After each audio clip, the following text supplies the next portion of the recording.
All right, Frank, what did you make of the NFL's new kickoff rule last night? You know, it has potential.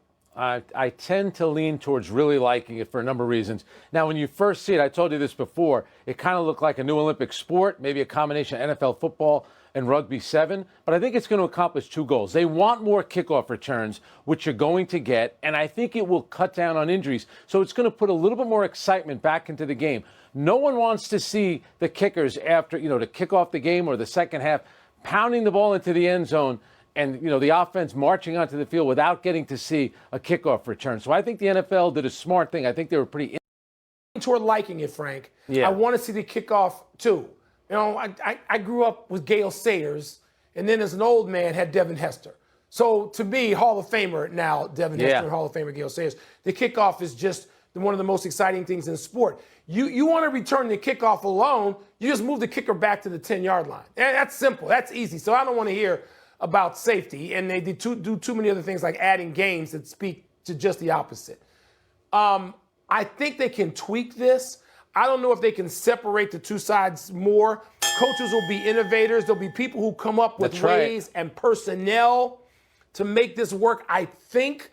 There are plays, Frank, that have gone away from the NFL. First of all, the running back who virtually disappeared in the old form, speaking of Gale Sayers, can you have plays that will work for that play, for this new kickoff? Are there sweeps? Are there maneuvers that will work? Are there strategic structures that you can introduce or bring back? And will the best and brightest do that? I think all that's possible. Therefore, I want it to work, Frank.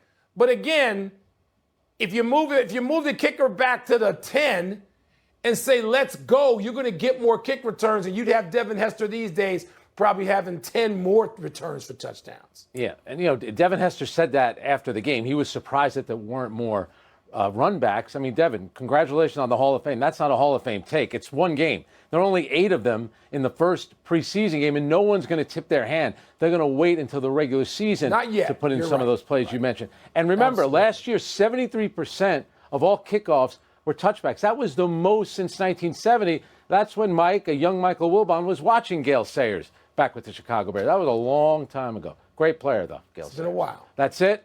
We're done. Back to you. Pardon the interruption, but I'm Mike Wilbon, and look who's pulling double duty today. I'm Frank Isola. If you like me on Around the Horn, you're going to love me on PTI. Or maybe you'll throw a brick to your television. Whatever. Something. You're taking over the network. You're doing Sports Center after that? Huh? Only if you do it with me. No. Partners in crime. No. I'm going away. I'm already away. Vacation? So I'm going somewhere. It's no vacation. Welcome to PTI. Tony abandoned you people, so here to pick up the slack is our great friend, Mr. Frank Isola. I thought they were going to throw things. All right, that's not bad. Yeah. Nobody's throwing anything at you. We begin with last night's Hall of Fame game and the NFL's rollout of its new, allegedly safer kickoff format. The Bears and Texans combined for 8 kickoffs in a range-shortened game. And while the longest return only made it to the 31, there was just one touchback, whereas touchbacks happened 73% of kicks last season. Frank, your initial review of what passes today for NFL kickoffs is what? You know what? I actually liked it. I think it has a lot of potential. When I first watched it, does it look a little gimmicky? Does it look like a new Olympic event, maybe a combination of football and rugby 7? But I think it's a smart thing, and I think the players talked about it after the game. The Bears wide receiver Tyler Scott said you could tell that it does protect players a little bit, which is one part of it. But I think you're also adding in, we want kickoff returns. Because you get all hyped up before a game, and there's nothing worse than when the kicker is basically kicking the ball through the uprights into the stands, and next thing you know, the teams are trotting off the field, and 22 more players are coming on. So I like the idea. There'll be some gimmicks, because remember this, Mike, the kicker has to kick the ball within. No. Frank, there's so many things to tick off here. For one, it's great irony that Devin Hester went into the Hall of Fame last night, the greatest kick return man ever, and for the Bears, of course. And I want to like it, Frank. I look at it and I think, okay, first of all, I thought there's some tweaks to be made. Maybe you can move them 5 yards away from each other. Maybe you get running backs in a new position. Tyler Scott, who's a Bears receiver mostly, he can carry the ball occasionally.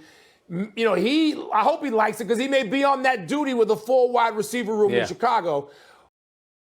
Field position, and you get the odd great player who returns them all the way. Maybe there are tweaks, Frank. I want to like it. I need to see a little more play with it right now, a little more give and take. Don't tell me it's only about safety, because the NFL owners in the league don't give a damn about safety because they're trying to add an 18th game, and they'll try to get to 20 and take it to Easter. So I don't want to hear that garbage. But I want to like it. Let's play with it. Well, you brought up the stats. 73% of the kickoffs last year went for touchbacks. That was the most in the league since 1970. That's a long time. So on the one hand, you can also move them back. And it's if you just wanted that, Frank, you could move the kickers back to the 10. You can eliminate touchbacks by simply moving the kickoff back. So they're lying there too. I mean, let's get to the truth here about the NFL doesn't really want to deal with. You can eliminate touchbacks, but that's not what they want. They want to appear as if they're addressing safety. Did you have a problem last night with Caleb Williams not playing? Can we get the guy in there for one set of downs? Am I asking too much? You didn't have any starters on either side. No. Caleb Williams has had 9 practice days, Frank. It's okay to let him have 18. He'll have 18 before the next game. Let them work it. People used to sit. Aaron Rodgers sat for 3 years.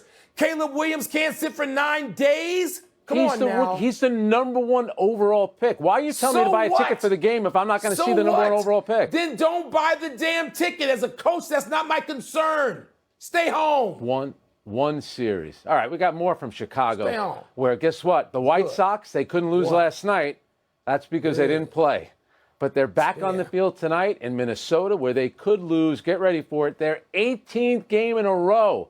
The modern record for most consecutive losses is 23, and the fewest wins in a season is 40.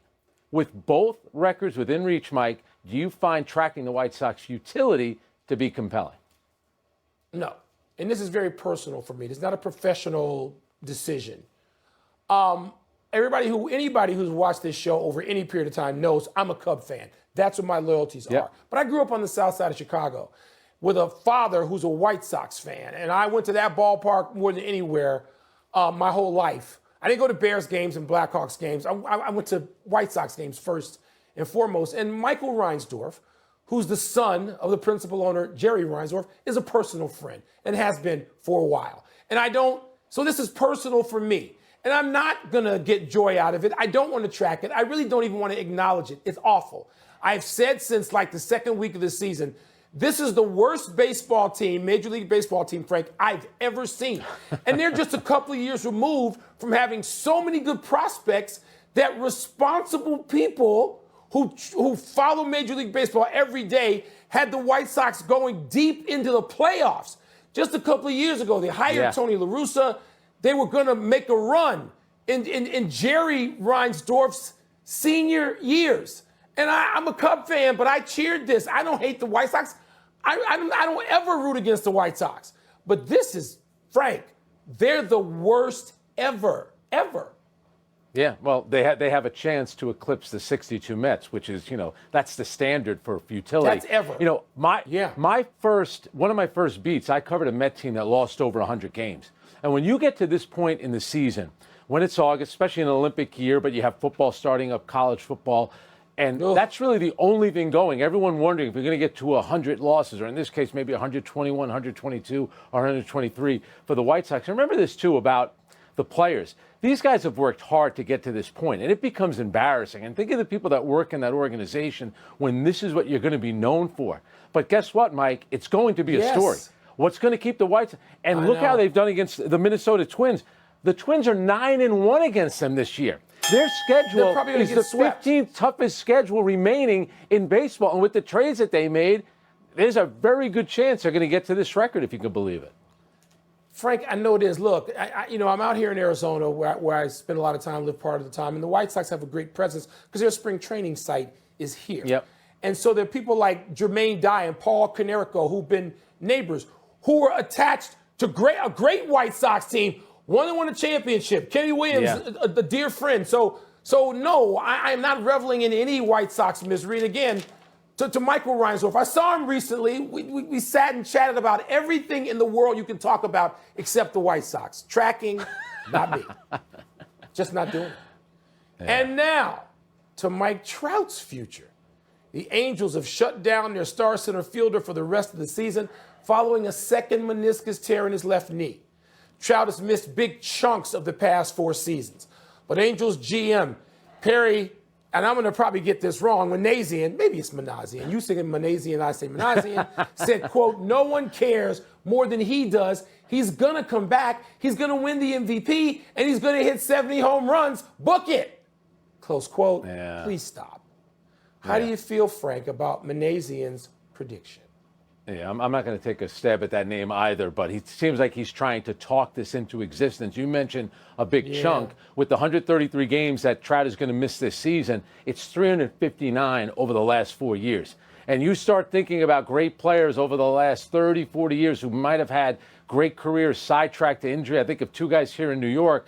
One was Don Mattingly, one was Johan Santana, who came from Minnesota to the Mets. And you think of these great players. Trout's in a different category. Yeah. Because this guy, his first 7 or 8 years in the league, he was finishing top 2 in the MVP voting.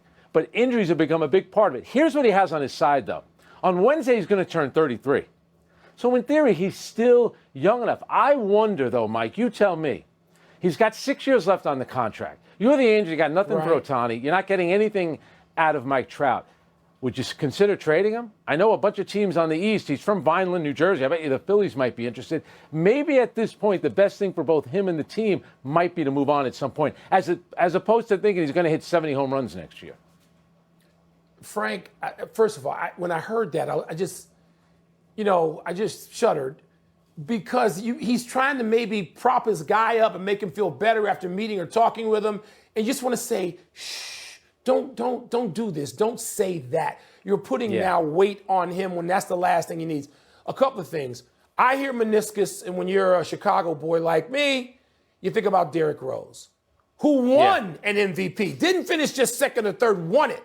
And meniscus tears derailed his career. I'll tell you about somebody else, and it was a knee, at least one, and it may not have been a meniscus, but knee injuries. Bobby Orr, the great Bobby Orr, he won twice. And he winds up playing at the end of his career with the Blackhawks. But he wasn't the same after those meniscus tears. And you can't say people are going to be these things after because they're so unpredictable, specifically the meniscus tear, which people have come back from. But sometimes you can't come back. And Trout, wow. I just hope he can come back and be some great semblance. I hope he does hit 70. But don't predict it. Don't put this on him. And I bet he could come back from that. He could come back from it. It's not a back injury. It's not an arm injury. He can come back from it. Yeah. I hope he can come back from it. We're going to take a break, but coming up, what would it mean for Novak Djokovic to beat Carlos Alcaraz for the gold? That would be medal Sunday. And what's the word for the numbers that Bobby Witt Jr. has been compiling? Have you ever gone to Jermaine Dye's house and asked for a cup of sugar?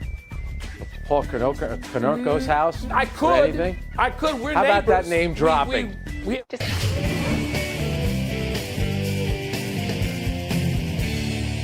Frank and I are about to have words. What's first? It would be a blank moment if Novak Djokovic were to beat Carlos Alcaraz in Sunday's Olympic gold medal match. Well, first of all, I think, Frank, we've got the Olympic gold medal final that we want with those two playing. And let's face it, my word is going to be triumphant because this is a big deal, even for Joker, arguably the GOAT, because he's 8 weeks after knee surgery, 2 days after tweaking it, and he'd have to go through Alcaraz, who's beat him in the last 2 Wimbledon finals and trashed him at the Wimbledon finals just a couple of weeks ago. So even for Djokovic, he'd have to beat this youngin' back who seems to now, I know they're even overall like 3-3, but let's face it, Alcaraz, I don't know what the betting favorite, I don't really care who the betting favorite is. Alcaraz is on the way up, and Djokovic is sort of, trying to hold his place at the end of his career, relative end. Triumphant it would be if he could win. Yeah, and you're right. In doing it at Roland Garros, when you look at the 24 majors that Djokovic has won, he's only won 3 of them there. on the clay. Mine is good. I agree with you because mine is going to be fulfilling because when you think about Djokovic, here's a guy with 24 majors. Getting to 25 is a bigger deal, but he's talked about wanting to win Olympic gold. He carries the flag for Serbia. He hasn't won one yet.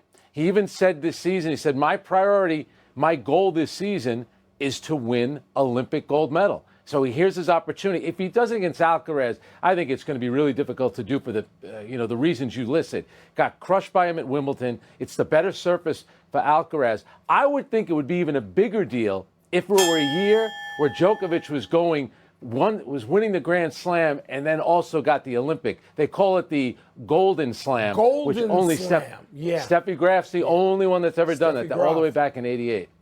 Yep. That's right. All right. What's next?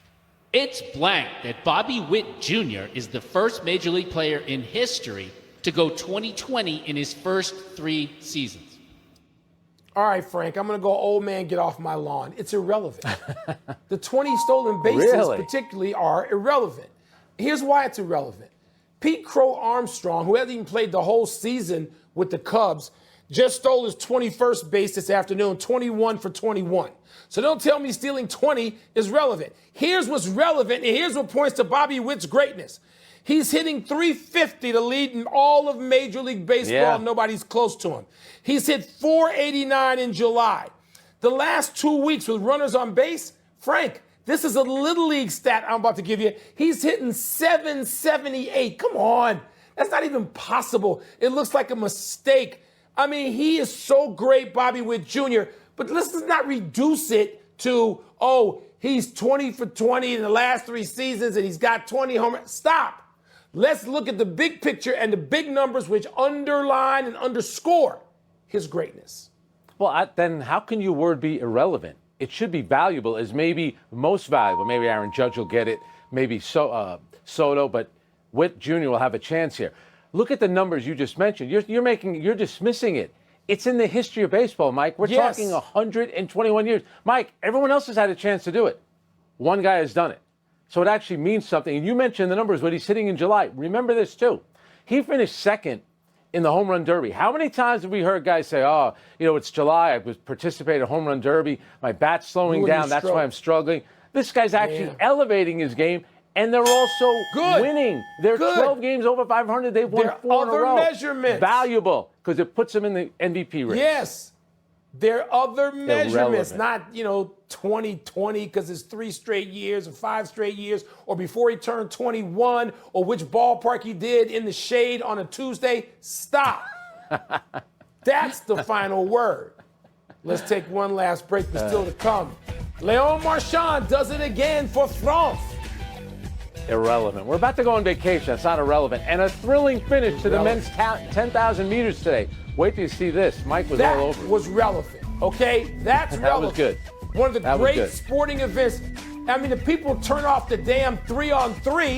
With the Celtics was a huge success. 20 points, 7 boards per game, plus a ring for the 7'3" Latvian. He did struggle with injuries again, missing 25 regular season, 12 postseason games.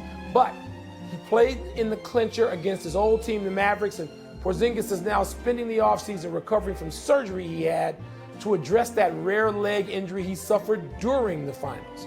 The Celtics say he might not be back, Frank, until December. Remember, he got hurt in the first round against Miami, was out almost 40 days, came back game 1 of the NBA Finals, came off the bench, scored 20 points. He was 8 of 13. I covered him his first few years in New York. He's a good guy, but the biggest issue with him is injuries, and look where he is right now. Yeah. That's a tough one for him. It's hard. I hope he gets back out there whenever it is, December, Christmas, New Year's, whenever. Happy anniversary to Jesse Owens. This is posthumous, but on this day 88 years ago, Owens won gold in the men's 100-meter dash in Berlin. It was one of 4 gold medals Owens won in those games. The others came in the long jump, the 200-meter, and the 4x100-meter relay. All of it came in front of Adolf Hitler, who had wanted to use the games to showcase what he believed to be the racial superiority of white German athletes. But, as Owens said, quote, although I wasn't invited to shake hands with Hitler, I wasn't invited to the White House to shake hands with the president either, close quote. While there are a great many athletes who display courage in a million different ways today, none of them should think what they did is greater than what Jesse Owens did that week in Berlin. That is an unbelievable quote. You know, watching the Euro final, Isn't which it? took place in that same stadium, it's hard not to think about Jesse Owens. And Mike, you know, with Simone Biles, what she just did, you start talking about the great American athletes in the summer games, and you have Michael Phelps, Katie Ledecky, Carl Lewis, Simone Biles. You have to put Jesse Owens in there for what It he all accomplished goes and back- when yes, he did it. Yes. Jesse Owens at the Yeah. top of that for the courage he displayed in defying Adolf Hitler Yeah. at the start of World War II. Amazing. Happy trails to the Olympics for the U.S. men's soccer team. The advance out of group play sure didn't last long. Morocco topped the U.S. 4-0 in front of a Persian crowd that heavily favored the nearby African nation. The first goal involved a controversial penalty call that went against the United States, but Morocco's 3 second-half tallies left no doubt. And while the men head home, the U.S. women played their quarterfinal match against Japan at 9 a.m. Eastern tomorrow. So the tournament started for the men. They lose 3-0 to France. It ends 4-0 to Morocco. And you think about what happened at the Copa America, you wonder where this program is. One thing about this game, you'll like this. Starting in midfield for Morocco, Amir Richardson, the son of former NBA player Michael Ray Richardson. How about cool that? is that? By the way, I would say no errors, but I said Persian crowd, and I certainly meant Parisian crowd. Parisian. So there was that error today, which we've now corrected. We're running out of show. Let's go to the big finish. Léon Marchand of France won the 200-meter individual medley for his 4th gold, Frank. That's a big deal, isn't it? Mike, you and I have been to Olympics. When someone from the host nation does this, it is a Goes crazy. huge deal. Big deal. Bravo to him. Xander Schauffele, Hideki Matsuyama, and Tommy Fleetwood are tied for the lead after 2 rounds of Olympic golf. Your thoughts? That's a great leaderboard anytime, anywhere, particularly since John Rahm is only 2 strokes back. You know, I'm not big on golf in the Olympics, but I want to watch that. Canada beat Spain in Olympic basketball. Is that significant, Frank? Yeah, Canada looks good. And you know what? Greece won today. There's a chance the U.S. could play Greece in the first knockout game. Grant Fisher, I know you were all over this game, the second American man in 56 years to medal in the 10,000 meters today. You were impressed, right? Yes, I am. With all due respect to swimming and gymnastics, the Olympics begin today, the first full day of track and field. Last one, Love Panthers track. backup quarterback Andy Dalton out with a quad injury. You concerned? Man, it's a couple of weeks. I'm more concerned about Bryce Young, the starting quarterback. That's what I'm concerned about. We're out of time. Thanks for watching. I'm Frank Isola. I'm Mike Wilbon. We're on a 2.5-week break, knuckleheads. 2.5 PTI weeks. back Thursday, August 22. And now, here's sports.